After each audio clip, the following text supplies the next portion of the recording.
Good evening, everyone. Despite our assorted technical problems, with the old-fashioned clock on the wall,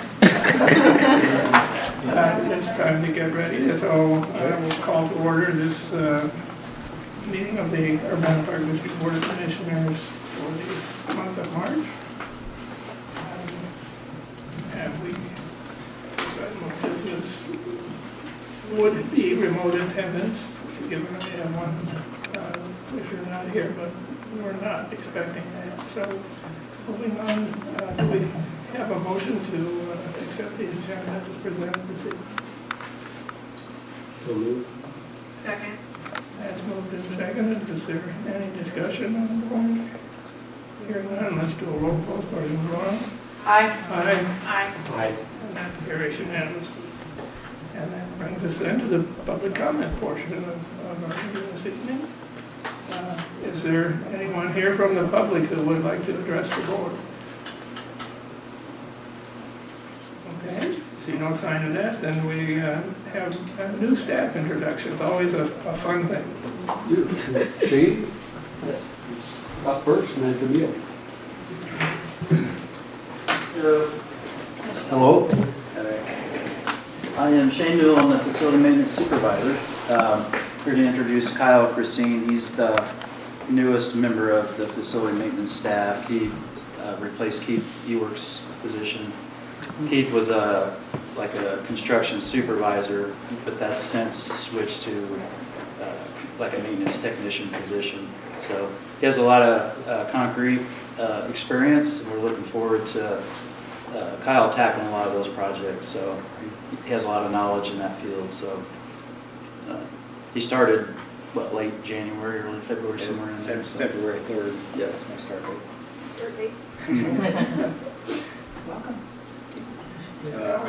I'm Kyle Christine, like Shane said. I've got a pretty good background in concrete and also electrical. I do a lot of construction. In my past, I did a lot of permeable pavers on big parking lot scales. So we did the train station in Alton. We did multiple places in Michigan. So up in Ada, they've got a facility, Amway, if you guys are familiar with that. We did a lot of work up in there. So I'm just familiar with a lot of concrete, and that's where I just recently had my own business, and I still run it on the side. So like Shane said, that's what I'm trying to bring a lot of concrete skills to here and have some nice concrete brought to the facility, and do a lot of the park benches is what I've just recently done a few, and I'm going to be doing one at the Health and Wellness Center. We've got a boulder that's going to be going out there, and I just got that prepared. So that's what I've been doing. I got multiple projects on the list from Derek, so there's going to be a lot of stuff coming about with me, and I'm sure with Shane's crew, so I'm happy to be here. We've got the CPSI class coming up in the March 24th through the 27th, and that's going to be interesting, but I know that I can tackle it, and I'll be able to get the right certificate so I can be the inspector and do these playgrounds, and I know that we're got a lot of playgrounds that are going to be updated, so I'm looking forward to helping tackle those. So that's where I stand right now, so hopefully I can have a good time here. Awesome. We're really excited about the skill set that Kyle brings, but more so his enthusiasm. Well, you're replacing an enthusiastic soul. You've got big shoes to fill, but it's great to see your approach. Yeah, thank you. I have Keith's number, so I've got it. You can always just come walk at the track. He's always walking around. I heard 9 o'clock. It's 9 o'clock. Get out. Great, good to know. That's right. Our leisurely retired hour. Yeah. Yeah. Well, welcome. Thank you. We'll see you around.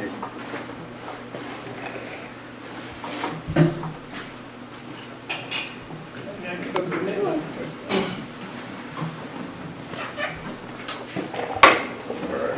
Good evening, everyone. Hello.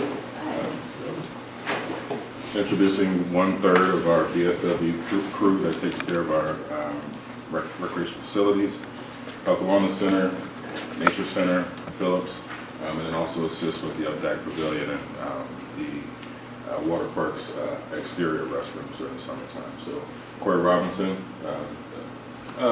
Corey Robinson, very familiar with the Urbana Park District. I grew up in the Urbana Park District.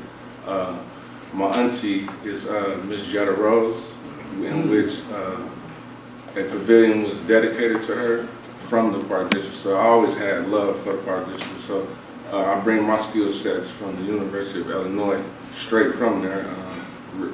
Resigned to come work for you guys. And it's been an experience. I'm meeting a lot of people.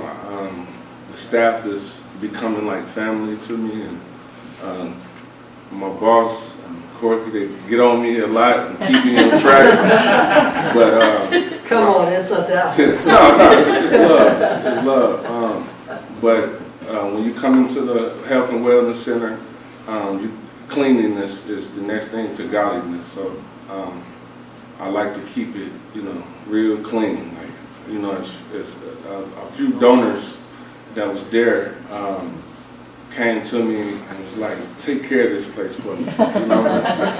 When they had the grand opening, and that stuck with me. And if you've been by there lately, you know that I put my heart into my work. So I'm just happy to be a part of the family and many, many more years to come here. So that's it. I do stay on them because I have a cousin that looks just like this gentleman. They're both left-handed, and his name is Corey Robinson. So I feel like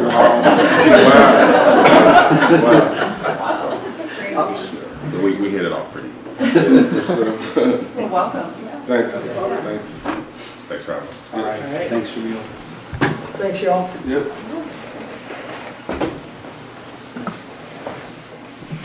Okay, then, moving us along to comment number 4, the update report. We had a written report in our packet. Had a great meeting. We just had an amazing update that gave us great feedback, input on the topics that we talked about. And what I like about this group is they're not just yes people. They really give us thoughtful feedback, and it may not always be what we thought we were getting, but it was, yeah, they're an amazing group. Very excited about working with this group. Any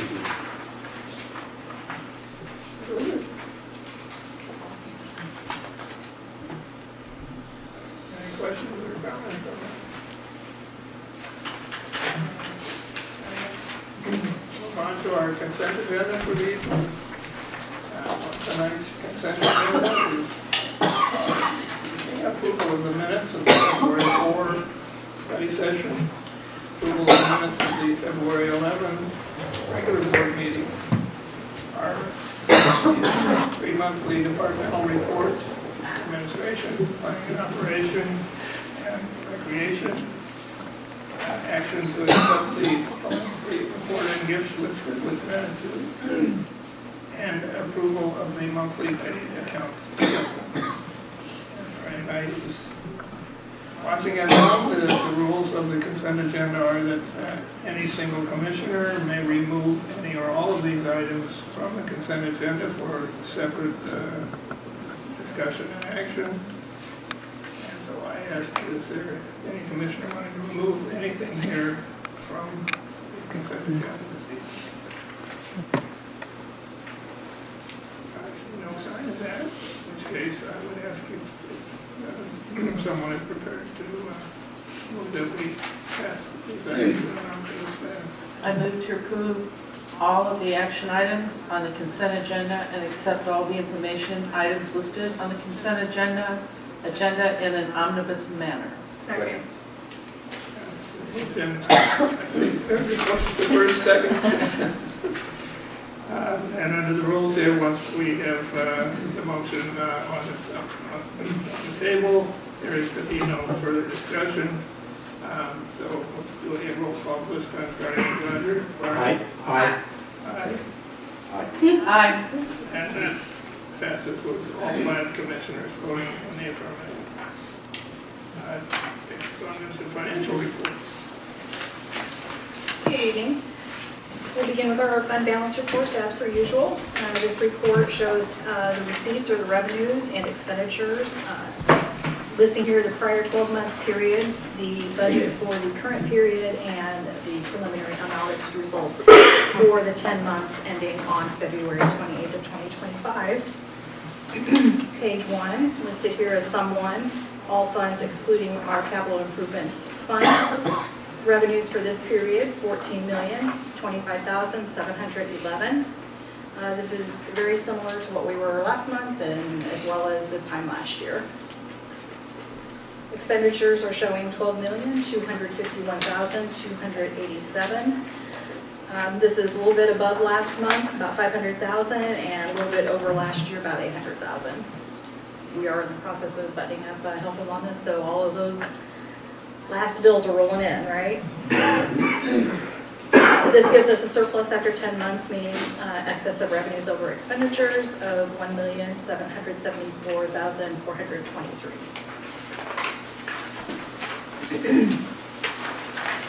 Page 2 is a look at our capital improvements fund. Here, revenues for 10 months are showing $6,687,342. And total expenditures here, $6,876,754. This is expenditures exceeding revenues, resulting in a deficit of $189,412. Our last report, Sum 3. This is all funds district-wide. Here we're just noting that the ending fund balance for the district as a whole, $11,692,175. The remaining reports here are the individual funds reports for our three main working funds, general fund, recreation, and museum. And the last page is our indoor pool fund.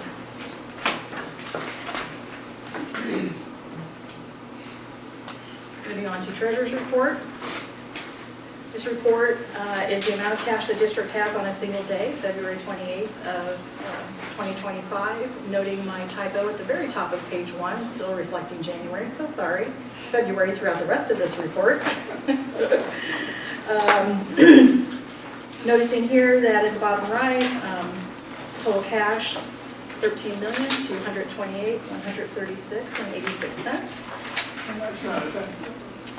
Beg pardon? And that's not a typo. That is not a typo.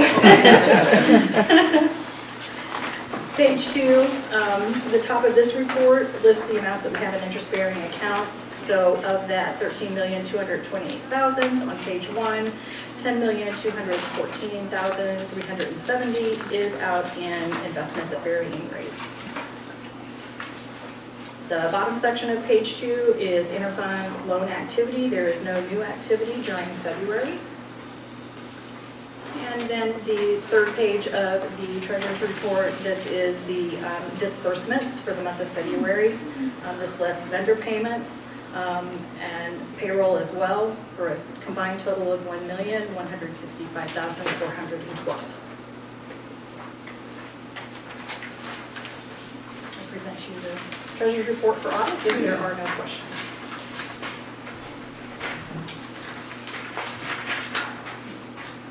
I move to accept the treasurer's report for audit. Second. Moved and seconded. Is there any further discussion on the point or any questions? Hearing none, let's do a roll call starting with Laura. Aye. Aye. Aye. Aye. Aye. And that carries unanimously. We'll go on Commissioner Floyd. Very good. And we'll move on to the capital budget reports, beginning with 2019A. Here we did receive $1,461 towards, from our DCEO grant. Down in the expenditures, $4,973 was expense to Farnsworth. This was their number 11 billing. This was using the very last of the park grant funds. $61,404. This was expense to core invoice number 22, and this was using up the last of the DCEO grant. All good news. We did have $295,291 expensed also to a portion of core number 22. This was using our donations. $10,977 expense to Farnsworth number 11, a portion of it using donations, and then a small bill to Ace Signs for $1,480 for plaque at Hawk. And then we had an accumulation of $15,585 miscellaneous FF&E. This was, gosh, the list was long. I think there was like 20 different items on there, quite a few, but this is using the general fund transfer. Next page is our 2025 budget. Here we did expense $50,000. This was towards the Hawk bill, specifically for the fitness equipment. This is a portion of the ADA capital projects. We use that budget line for it. And then $1,540 to Johnson Trailers. This is for trailer. You're going to see this in a couple of places. It's spread across a couple of budget years for the total bill. On to 2024. Here we did auction a 2011 pickup truck. Proceeds were $13,945 received. Under expenditures, in the hazard tree projects line, $4,100 was expense to Meyer and Sons, and this was to take care of, I believe, 2 oaks in Carl Park. Here we see the remainder of the Johnson trailers of $3,983. 2023 budget. No new revenues. Under expenditures, hardscapes and fencing, $3,500 expensed to fair, invoice number 5. This was for work during Southridge Park. $32,813 was expensed to Mid-Illinois. This is their number 9 invoice. And this is the Meadowbrook Park playground. This was using bond money. 2022, we had one tribute and donation expenditure, $304. That's a heck of a plaque. Then we had $49,494 expense to Mid-Illinois number 9. Again, portion of it for Meadowbrook Prairie Play using donations. Also $2,094 expense to Upland number 7. Design work, I think that was the last bill of design work for Prairie Play. 2021 had no activity during February. 2020 had, under contingency, we just had 2 small invoices here, $1,050 to GHR. This was design work. This is in relation to the Crystal Lake lighting project. And then $20,355 to Davis Electric, number 4, same project. And no new expenditures in 2019. If there are no questions on the capital budgets, I will turn it over to Derek and Andy. Okay, got They always have pictures. They get the fun part. makes it easier. Start with Southridge. This obviously you all awarded last month, and we have the contract documents finalized with Midwest Asphalt, our contractor, for the trail improvements. What I'm showing here is just some of the public information that we've been putting out over the course of the last couple weeks. So on the left is yard signage that we put basically the 2 main points of entry, I would say. We're trying to get people that regularly use the park, and then also we have a flyer that went directly to homes that are right up against the park. So basically to make sure that those people that are going to have construction, behind their backyards definitely get the information and our contact information if they have any concerns before the project gets started. And of course, once we get moving, they can feel free to contact us and let us know. I think we also had a neighbor provide on social media some information to the Nextdoor app as well. So that's just helpful to try to get as many people aware of the upcoming construction by the park before it gets started. And then yesterday we actually had the pre-construction meeting with the contractor out there. They're looking to potentially start mobilizing as early as the end of this week, but probably next week. The ground is still pretty soft, and they want to start getting some tree protection lined up and their construction entrances So they have two primary construction entrances. I'll try to use the map here. They're going to put two actually on this access so they can do concrete buggies on the path, or going to avoid a concrete truck actually going through the park unless the ground gets super dry, which I doubt that's going to happen this spring. And then there'll be another construction entrance over here. And they're looking to do, we're actually talking to the city right now to see if it's possible for us to utilize the sidewalks that come off these cul-de-sacs where they could get a concrete truck to the end of the road and then buggy in here. So then basically they would have 6 pours from all 1, 2, 3, 4, 5 different points of entry, basically shortening their run for the buggy for each run so they can get the job done a little bit quicker. And again, we're trying to avoid big trucks in the park itself. So hopefully in the next week or so, we'll get some activity out there. Where's the asphalt going? Where's it going? It says replaced, so is it staying there, we're paving over it, or are we removing it? Yeah, the asphalt's getting milled and removed, and it's coming back with 5-foot wide concrete. So they're going to mill the whole run, however many days that takes, remove the asphalt, and then they're going to do the subgrade rock. So the whole path will be the rock for a while, and then over the course of the 6 different pours, probably over 2 weeks, then they'll have the concrete come in.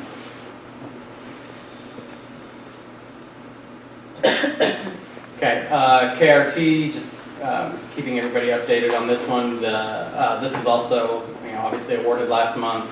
The Champaign County Forest Preserve District, if you remember, this is their contract under the name as well. So we awarded it conditionally upon their award, and they had their board meeting the following week, and they awarded it at their board meeting as well. So those contract documents were now signed by the end of last week.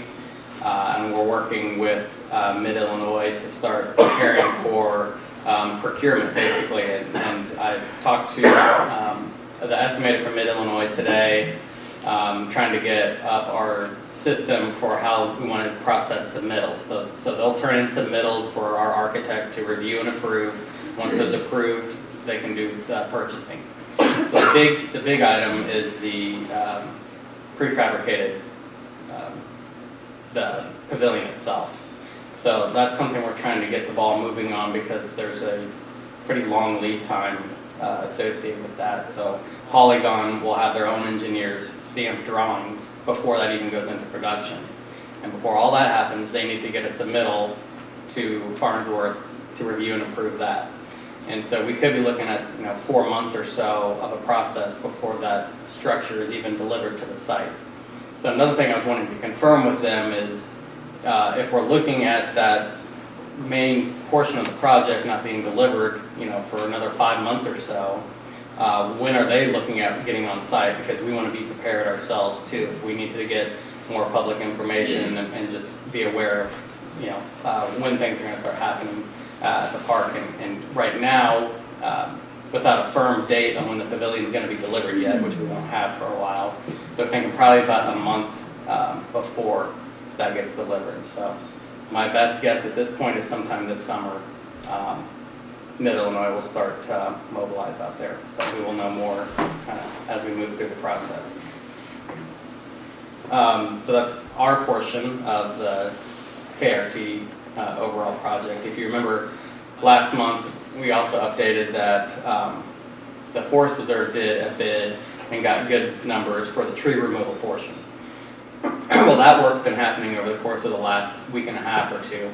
And that contractor should be finishing up this week where they're actually removing all the trees, and then they're moving down the trail and then laying them down, and then they'll come back to actually dispose of them so that you could haul them off as whole pieces, or they could chip and ship them away. And the Forest Reserve reported that basically by early April, that portion of work should be completed. And then we have our picture of the bridge. So this has been an ongoing process. So IDOT, as you remember, said that this could be reused for the trail. The engineer, as part of our design team, was recommending repair or replace. The replacement being what seemed to be the more cost-effective option. And the Forest Preserve District engaged with ERA to basically get a third opinion on the bridge. And that they reported to us that Jake was out there last week, and I think this week he's presenting his findings to the Forest Preserve. So I've not heard anything at that point if that's happened yet or not, but that's kind of a big item as far as the next steps. The Forest Preserve District, I think, wants to get the trail portion bid out relatively soon. If the bridge is still a pretty big question mark, that may get pulled away to be bid later on, but at least they could bid and get the trail work going. Get the bid this spring and then have work starting in the summer. So we'll have more updates on that as we talk more with the Forest Preserve District. Another item we brought up last month, it was a 2025 ADA capital item, the Phillips ramp. So this is the ramp portion that was cited that was not in compliance and in our ADA plan. So we engaged with IGW. We had our initial meeting with IGW out at the site, looking at our options here. It's looking like this landing needs to be extended, and then it's potential where where the kind of full path circles and arcs up to meet it may be raised, and then try to adjust what this ramp is here. The railings would need to happen. Two of them basically in line with the edge of the doors, and then potentially even curving it around.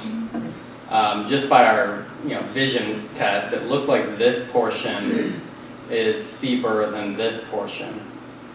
And I know we've had some comments in years past about the walk, first the length of the walk from the parking lot to the facility, but also the ramp all the way up to the building itself. So IGW's had VCA out at the site to do some survey work so we can get elevations and see where we're at as far as all of our grades for the ramps, and we're going to look at kind of our next steps there.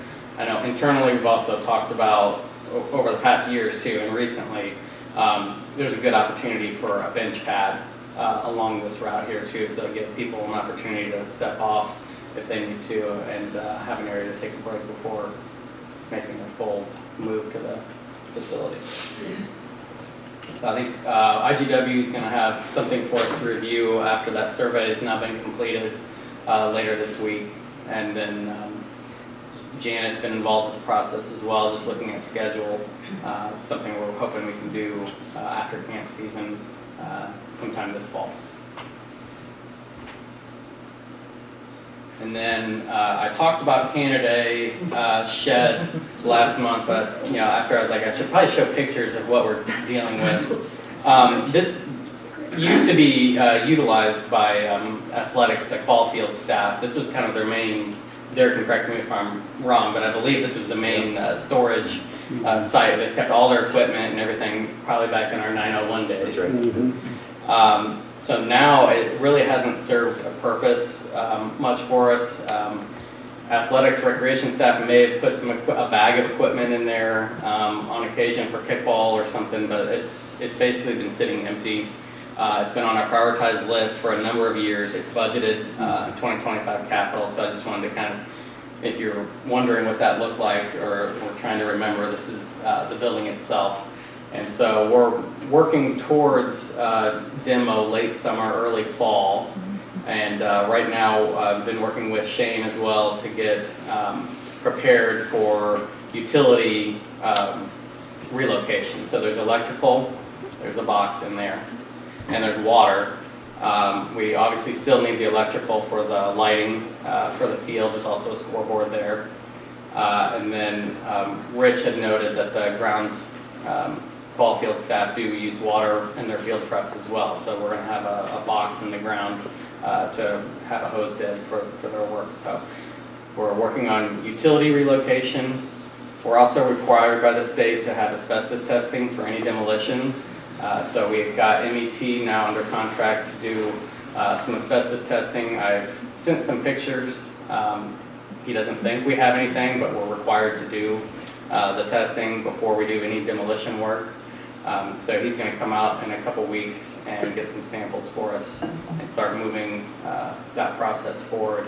And then we've got one permit that we need to do with the city for the demolition, which I'm glad I reached out. So usually when we do demolition, or whenever I've done demolition, we have a contractor that will do the demolition portion of the work. Maybe we'll do some utilities, but we haven't really done the demo in-house, so it's a bit of a new process for me. So reach out to the city, there's a permit for that. So we're going to be working through that as well. And I think that's it, so, unless there's any questions. Exciting. Good to see that. Yeah. Go away. Yeah. We had it on the improve, fix up list for so many years. Finally, we got to the point where just thought maybe we don't need it. It's really a relic of the old softball days.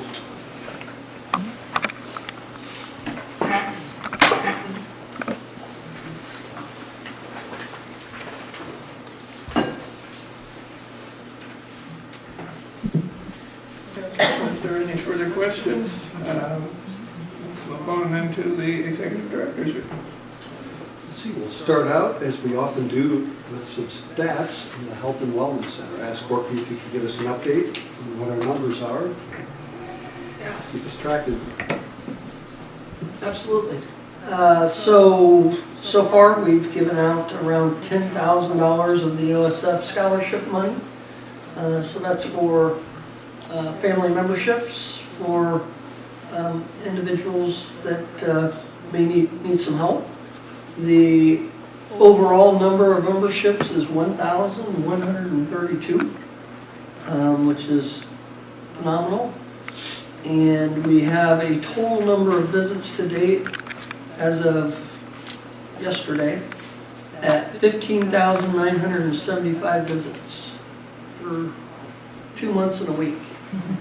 So And those are just like official stand-in or check-in, but it also include like basketball Saturdays. everybody who comes in the facility. So yeah, everyone who comes in on Saturdays, fitness classes, and members. So, scan in for members is 9,300 visits. So, those are the numbers. We are starting to get, starting to see new flows, right? So it's almost spring break, and there actually are some college kids home now.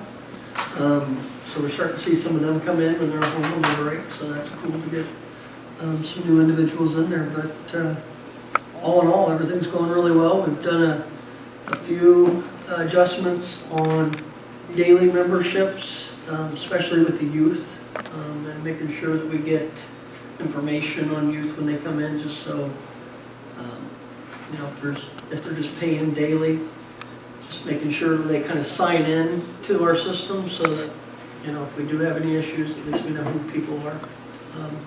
But yeah, everything's going really well. Brooke, I know you've been working with the pickleball folks. We're Yes. probably into that phase where, you know, everybody likes to do what they like to do when.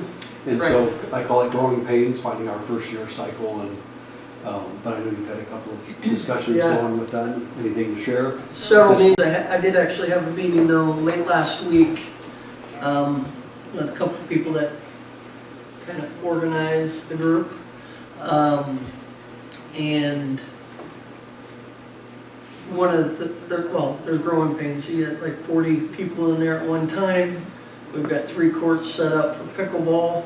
We always try to make sure there's a court open in case there's basketball or someone wants to set up a volleyball net on half the full side court, so that we always have room for our members. So we've done some adjustments. We've got full-time staff are being more of a part of the day when they're there from 9 to 11. We extended some hours. We do have Sundays from 10 to noon. So again, it's just more about making sure everybody's happy and growing. We've got a mixture of recreational and we've got a mixture of semi-pro that are really good. So just trying to balance that They've got a paddle system that we're tweaking as we move through. There's this paddle system also kind of sets you up in what level you are. Are you a beginner? Are you an intermediate? So that if you put the paddle kind of who you want to play with, or you can just keep spinning around, whatever you want to do. But if you're a beginner and you don't want to go out and necessarily get into the advanced group, you can put your paddle in the slot that'll shoot. You'll wait until there's another beginner group. So we're still working through those things, but I think the biggest piece is that athletic staff are used to open gym basketball, and you have basketballs and you go in. Well, pickleball needs a little more guidance with that, so that our couple pros that have helped us don't feel like they have to make all the rules, so to speak. So it's getting better, and we're working and extending the hours and all that good stuff. We got one of the people who help us with pickleball was like, well, why can't we just put 6 nets up all the time? It's open pickleball. Well, the point is, like we've always planned in the beginning, there's always going to be a space where a member can come in. So, maybe we have 100 members that are pickleballers. That gives us still another 1,000 that are not pickleballers. So, just trying to balance that out.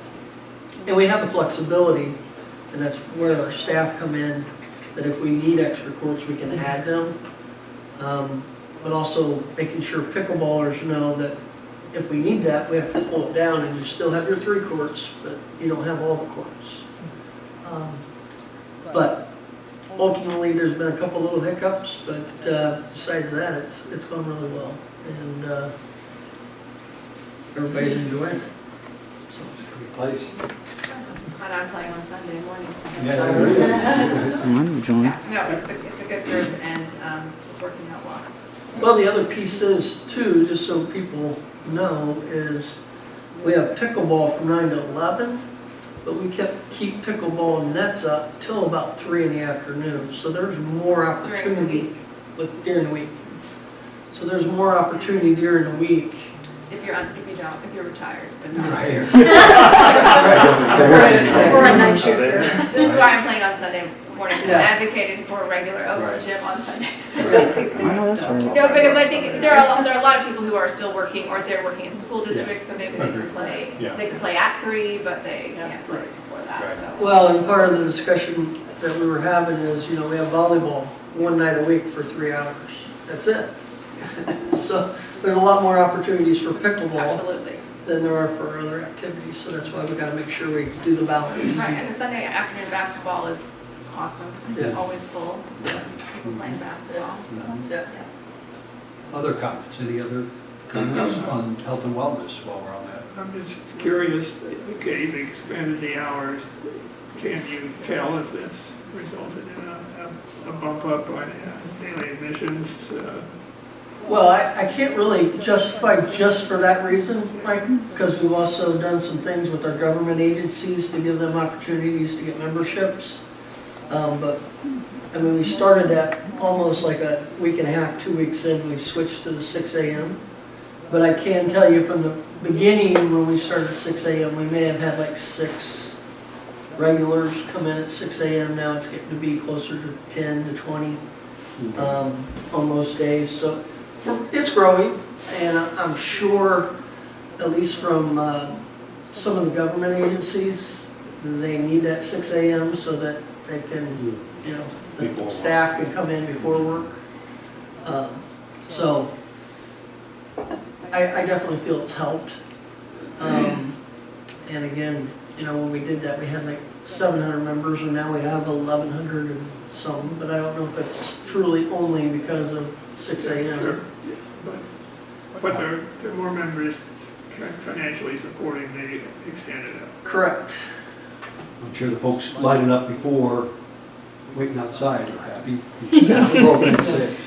Well, and from what I understand, on Sunday mornings, they're lining up outside. They are. The pickleballers are lined up outside. Yeah. I would say you probably have an additional 10 to 20 people every Sunday at 10 Right. o'clock there. That's great. Yeah. They're insatiable. Yeah. You could have a ball at midnight on Tuesdays and they show up. May end up doing that. I'd be up for middle of the night pickleball. I haven't played in 6 years, but come on. Well, just want to make the connection. We saw the tailing old softball facility at the Kennedy site. And at one time, when I came to the district, every meeting's discussions were about men's softball. How could we get more than 50 teams on a field? Where can we build more fields? And how do we, so Yeah. now seeing pickleball sort of, and there's been things in between there with fitness and other activities. So it is the nature of, I think, recreation. Passionate things people like to do, and we're glad we can provide them, and as they change, we'll change with it. And we have a women's league. We did, I was in that. yep. Bad girls. I guess lastly, I'd like to add is that we've started doing a lot more community room rentals. So again, starting to pick up the whole process a little bit. I still think it'll be challenging when when people want to rent the whole gym, just from the standpoint of the number of members we have. Probably going to be more realistic that we could maybe rent one half of the gym, but I don't think we can realistically, for our members, rent the both courts.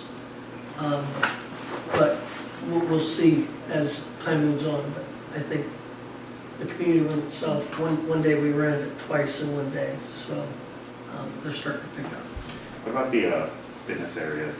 Because I know the one time that I went and worked out a bit, it was very like quiet up there, which I was like, nice, but it's also like the middle of the day, so I'm wondering like, are you seeing? It varies usage? throughout the day. You know, this morning Senator Faraci was there at 11 o'clock, and I think there's 5 or 6 people in the cardio room and maybe 1 or 2 in the weight room. But I'd say there's always somebody in there, but it's never jam-packed, which is a good thing. That gives us more opportunity for more memberships, right? When that starts getting packed all the time is when we need to start thinking about whether we need to slow down on some of the memberships, right? So, good problems to have, but fortunately, we don't have that one yet. So, but I'd say, you know, in mid-afternoon, lunchtime, it's kind of slower at that point, and then it starts picking up in the evening, and then in the earlier morning, it has more people in those areas. And the fitness classes throughout the district, both at Phillips, I was just talking with Roger about it earlier, they're doing really well. So, again, it's the whole wellness system, right? Phillips and the Hawk, and they're all doing well. So, it's all good to see. And I would just like to raise the point, you know, as much as we agonized over putting extra money into this so we could get a full double gym, where would we be if we had Can't imagine. chickened out and ended up with 1.5? Yeah, my other piece that I always like to share when I give tours is the fact that we opened up those 2 rooms, the cardio room and the weight room. That was huge for us to do that because it has enabled us to have more cardio equipment. A decent sized weightlifting room, which now serves our community, but also CUSR pretty well for the program that we offer there. So That flows Yeah, that much better flows. too. Yeah, Yeah. looks better too. It just seems like it should be that way. Other comments, anything on health and wellness? Just give a little time to share if anyone had anything. Well, we'll continue on. Just thanks to all the staff throughout the district. It's our startup busy time. Spring's coming. Obviously, the Health and Wellness Center, Corey was talking about keeping things looking sharp there. Appreciate that, but just recognize every area is starting that hiring, getting staff, you know, thinking about training and all of that for the upcoming season. So we look forward to that. Had a terrific kickoff for our King Park Master Plan meeting last night. Derek, Andy, myself, and Keenan were there with Jeff Martin from Farnsworth Group, and we had 14 community members come out, nice variety of organizations, neighbors, former commissioner, school board, just a nice variety of folks who kind of did the history, the review, what's happened over the many years, and then kind of had a time where we could find out what people really would like to see happen there, and then we kind of evaluated, walked through all the amenities currently existing, had comments, so just a really good group, a lot of good comments. Derek, did you have anything to add? A lot of enthusiasm and creativity. You know, sometimes you're not sure how people interact, but they're discussing them themselves, they're sharing ideas. I think we're really excited where this is going to go. Right. Yeah. I think we have a really great opportunity to do a really exciting park there. Something I'd draw your attention to, I think King Park serves probably the most dense neighborhood in Urbana. If you look at all the intense housing that has been developed in that area without a lack of open space response. So I think we're really thinking of how could we revision for the park that would meet more needs. A good comparison came up last night in discussion of, hey, we really like what we see happening at Blair Park. It's always busy. So that's really the goal, is to see that park really activated and full of people all the time.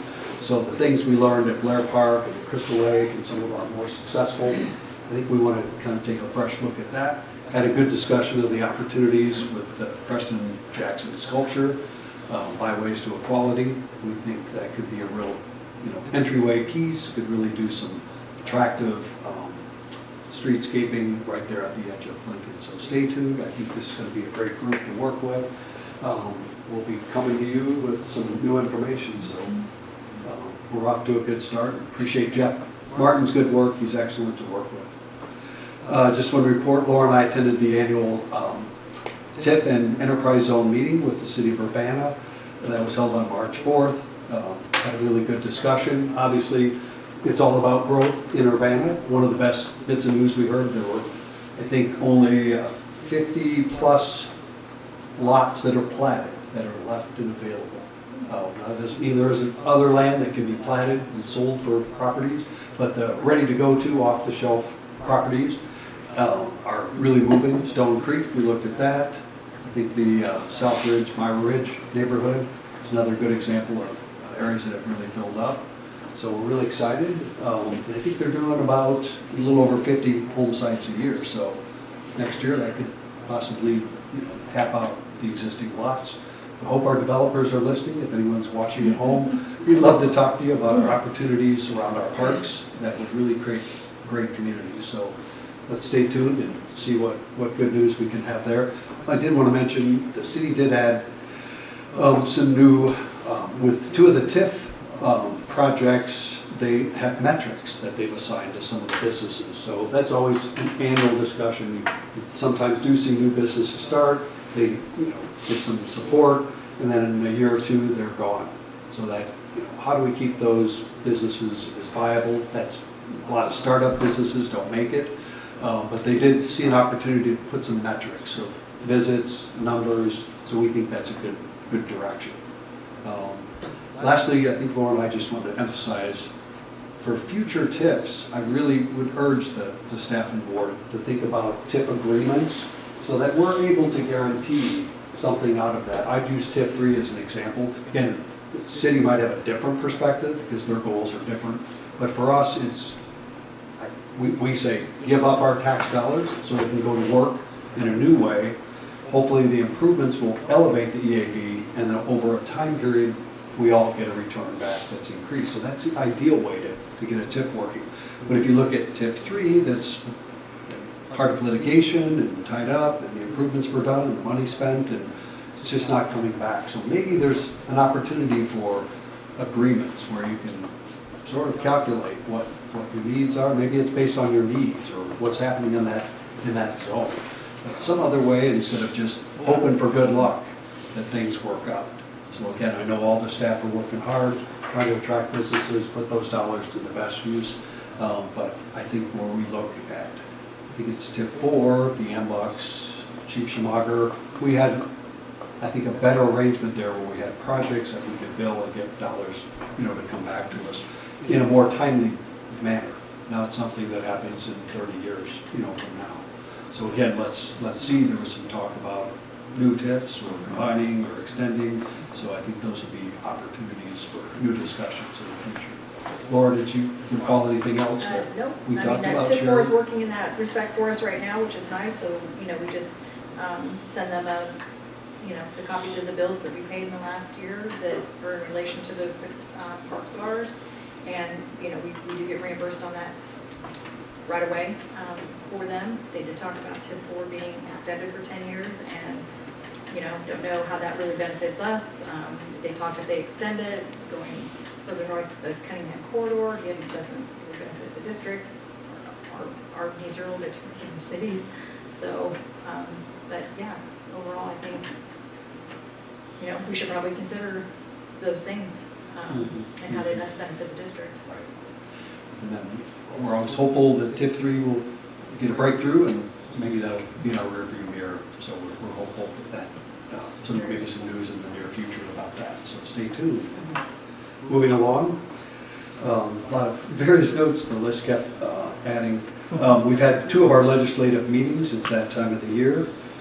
Last week we met with Representative Carol Emmons, and today we met with Senator Paul Faraci. Had really good discussions, met at the Health and Wellness Facility, made sure we had time for tours. I think they've been there either the groundbreaking or the grand opening, so they're very excited about the facility. We had a good chance to talk about some of the new things happening. Kickapoo Rail Trail coming, what that's meant to the neighborhood in Urbana. What we call phase 2, and it could be phase 3 and 4, with our extended amenities in Prairie and Weaver parks. So we did get a chance to talk about that. We talked about strategizing. I think that's our next goal. Try to put some development strategy packages together that we can share with all of our legislators so they have a better understanding of what's the next priority and how things fit together on that site. So we'll be spending some time about that. But both of our representatives are very pleased with what we're doing there, and they got updates on numbers and how we're working with scholarships, meeting a lot of the needs there. So we're pleased with that. Speaking of legislation, we have our legislative calendar. Several of us attended the legislative breakfast, but we do have the Parks Day at the Capitol, April 29th. Kelsey will be organizing that portion, and then we have the legislative conference on April 30th. Some of the staff will be attending on that. One of the things I did want to mention that Senator Faraci shared with us, things can be tighter as we go into this next year. Obviously, with potentially federal dollars being not as available, state dollars may need to go to work to fill in those gaps. So I think what I'm hoping folks that are watching and listening at home understand is that creates a shortfall for local dollars and improvements that would typically might come to our local park districts, schools, sports preserves, libraries and such. So while we're grateful that the infill can keep services going, we would note that there are local impacts that we're feeling. I think last month we talked about we don't have any obvious numbers of federal grants or things that might get tied up that we might not get paid for or have to figure out. But that is an impact, and so I just wanted to raise it. We talked a little about that, so we want to be sensitive about that. Moving on, had a terrific turnout at Read Across America at Lincoln Square. Laura mentioned she attended. Did you attend, Laura? No. I thought we were talking about it. But, Yeah, couldn't attend, I but know I a lot had a of lot of people families did. that attended Right. and loved it. I know for Urbana Rotary, it's one of the biggest events of the year. They love it. Many of them donate to it and volunteer, so I'm really pleased to have that. Didn't want to repeat, but obviously the Best in Show that was in the staff report obviously brings more cultural activities into downtown Urbana. More educational opportunities. Ride Illinois is hosting the State Trails Conference, May 7th and 8th. It's in Springfield this year. It's been in Champaign for a number of years. It's been in Normal before, but it will be in Springfield, and I think there's some lobby efforts underway there, so I think that hopefully will go with that. Good news with the Urbana Parks Foundation. We had our first organizational planning meeting this week, working with Amanda Sandifer as our consultant. She came in and did a terrific job. Again, what we're trying to do is get the group organized, understanding what our purpose. We've had a lot of people come in and already cycle out of that organization, so we have a lot of new foundation members. So that went really well. We have another session planned, and she'll pull together that work, and I think that'll help us really get off to a next start for our next levels of campaigns. Just reminding the board, Martin Luther King Jr. Peace March is April 4th. Friday, April 4th at King Park for Urbana people. Just meet at King Park. Folks that are coming from Champaign may wait over at the Douglas Center and walk back over, so it will go both ways. So hopefully that'll be fun and interesting for everybody. That's all the things I had to share. Can answer any other questions. It's a lot. I did have one more thing. My margin I just noted down below here. I did want to recognize, we just got word, we were able, through a gift through Chris and James Shear, able to acquire Yikes, which is located at Meadowbrook Park. We've been working on this for a few months, so we're able to announce tonight. And also water at Crystal Lake Park by the pool and nature center. So we're so grateful for that. They have another sculpture they supported out at the Wandell Sculpture Garden. And more good news, we plan to announce we have a major gift lined up for the KRT Pavilion. So we'll be sharing that once everything is signed and finalized. So making some headway on the development side. I think I am done. We'd love to hear more. Right. Exactly. Thank you. So, moving on to the president's report.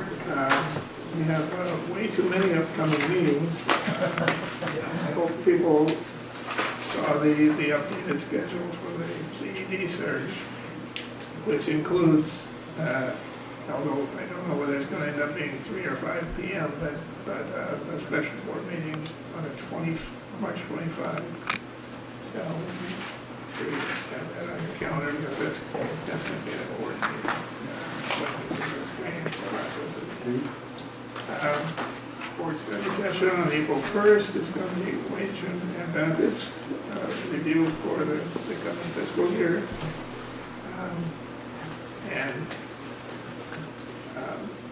Tim already mentioned the April 4 MLK walk, so but I encourage everybody to come out for that. And then April 8th will be the regular board meeting where we will actually authorize the salary extras for the coming year,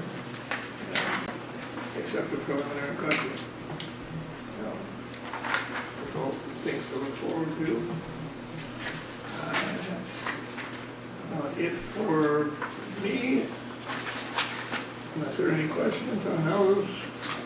Moving on to liaison reports, the finance study group, we met last Friday, so there hasn't been a meeting since then. Tim has covered a large percentage of the things that we had some discussion of. Other items that did come up, one is the Urbana tax and TIF 3 resolution. That we didn't hear any final resolution, but what some of the things are in the process of turning along. And it's up to the legal folks.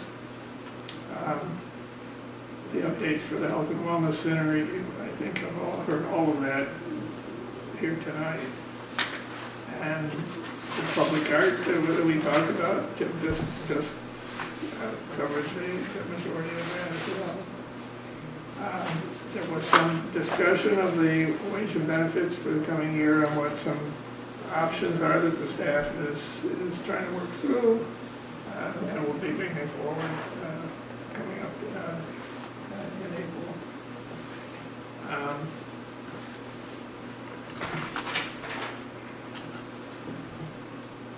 Yeah, there's quite a list of those. We're trying to decide what they will be making as a recommendation. Weaver Park and KRT update, that's also been covered pretty well. There was some additional discussion about the Delcomen Homestead vis-a-vis the Delcomen Park. And capital improvement budget updates, which we just received a few moments ago.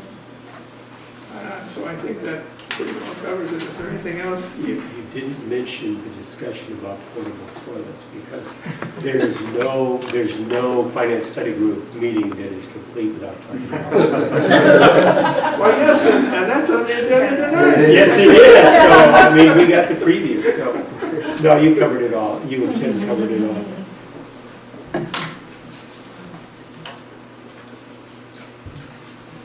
So unless there are any other questions, let's move forward.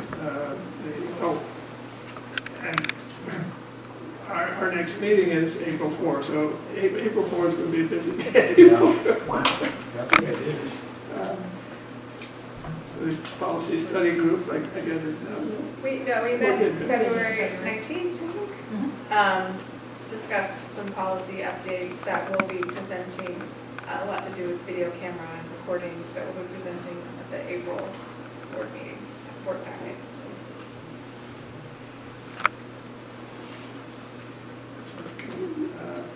Foundation.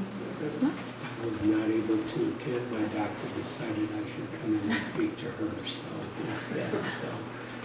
But I was glad to hear, Tim, that went well. Because it's something that they need. Kelsey and I talked before that about the need to get more leadership coming out of that group. And hopefully that this is a good start to that, because they need it. And updated planning study group, nothing to report. Alrighty, let's move on to old business, and the only item is anything we moved from the consent agenda, namely nothing. So move on to Roman numeral 8 and new business. Portable toilets. With Roger's lead up, I think Derek's going to I said you next level. Okay, so our existing contract with Kemper, Midwest Potty House, that was a 3-year contract, and that expires on March 15th. So we had our bid for portable toilet service updated this year. That includes 3 contract years, and that bid was released on February 14th and advertised in the Gazette on the 14th and 15th. We had a total of 3 plan holders. 2 of them provided bids, and that's results are within the memo. Kemper noted no bid on the base bid, and then alternate 1 was year 2, alternate 3 was year 3 of service. And Gulliford is the recommended award tonight. The budget, it actually breaks down, it splits over a couple different fiscal years, so this is just to kind of show how payment would impact each fiscal year. It's not through the capital budget. The total contract amount for the base bid, so this next 1 year, is that $37,877.50. And we're doing it a little bit different this time, which is kind of noted in the memo. And it's we're recommending to award the base bid, but then as part of that recommendation, it would authorize staff to add the additional services for year 2 and year 3. So that allows us to do better evaluation and be able to cut the contract if we need to earlier, if we're not getting services provided that meet our specifications. And at that point, we can go out to rebid again sooner than being a little more locked into a 3-year term. And so if we get a guaranteed price, we yes. can pull out on. Right. So then their year 2 would be the $41,485.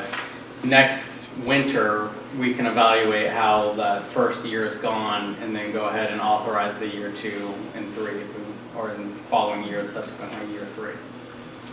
So years 2 and 3 will be authorized through sort of a change order, extension of the contract. It's the same way we did ESS for custodial cleaning. We felt like, given some of the challenges we've had over the last year, we wanted to have some assurances that the performance will be good for the next year before we award in years 2 and 3. Yeah, so the board will authorize the full expenditure up to with those 3 years. So that's why that approval will be for base bid alternates 1 and 2 for the $124,455, and then we're recommending a 20% contingency. It's similar to what we've done for years past as we add services for different events or have different changes. But our contract will be with them for the base bid. And then we'll, like Gary said, do a change order as long as they meet their specifications to add the additional years. Hopefully we get all 3 years and everything goes well, and then we'll be back and have another portable toilet bid. Just wanted to add how critical that service is for many, many people. It's, you know, what we have to offer. And it's probably the one biggest area that we hear the most dissatisfaction. And it's also something that our planning and operations staff have no ability to really manage other than the contract. So not getting the service results in people having a bad experience. First reaction is to be unhappy with us. We're in a contract and we can't get services that we need and paid for. So it really creates a problem in that whole delivery of, you know, services. So appreciate what staff has done to monitor. It's been a lot of effort for Eric and Shane over the last couple of years. So hopefully this approach will give us a better run and get some different response and make sure that as we need to use portable restrooms, they're the best that we can offer.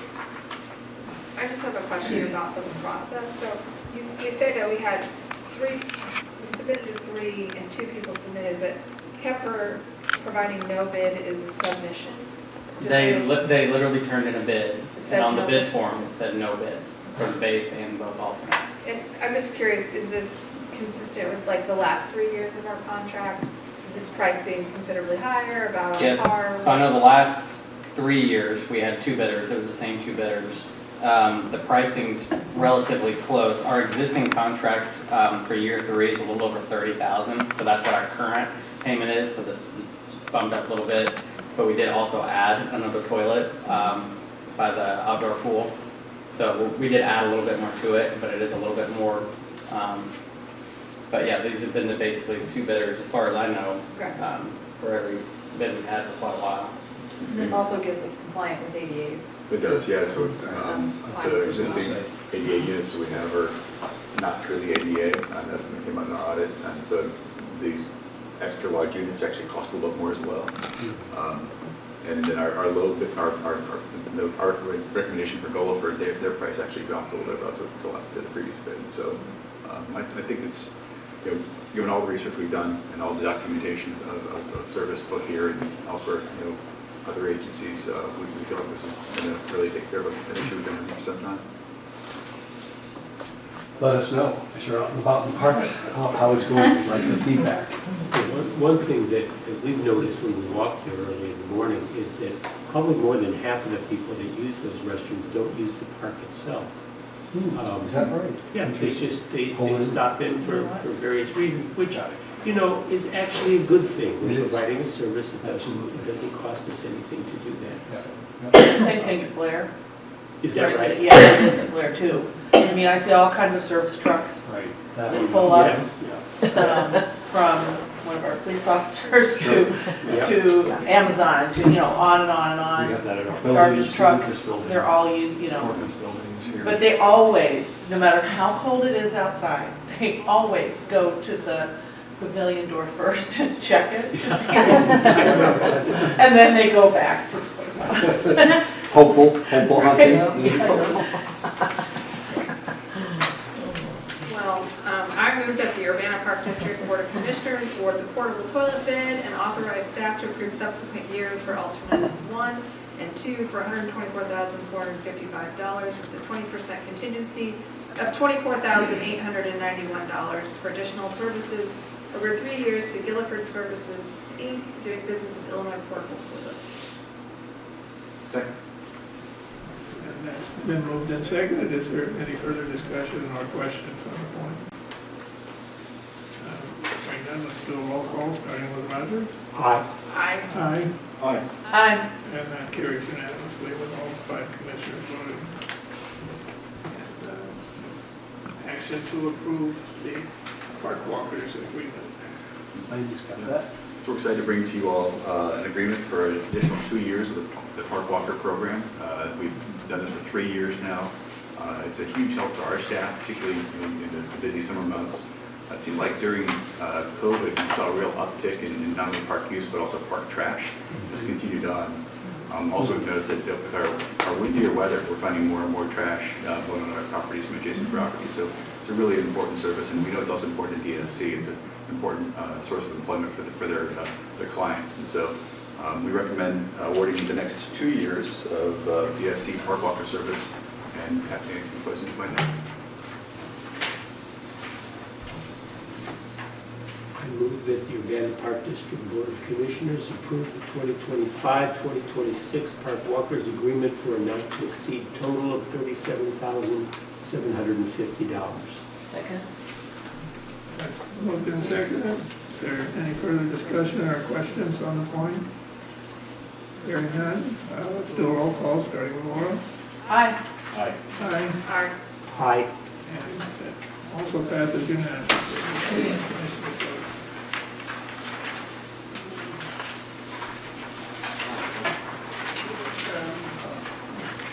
Brings us to, there was no new business removed with the consent agenda, so that brings us to comments from Commissioner.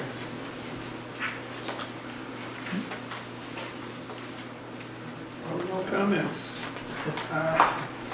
Do we have a motion to go into executive session? I move in accordance with Section 2, Part C, Exception 1 of the Illinois Open Meetings Act.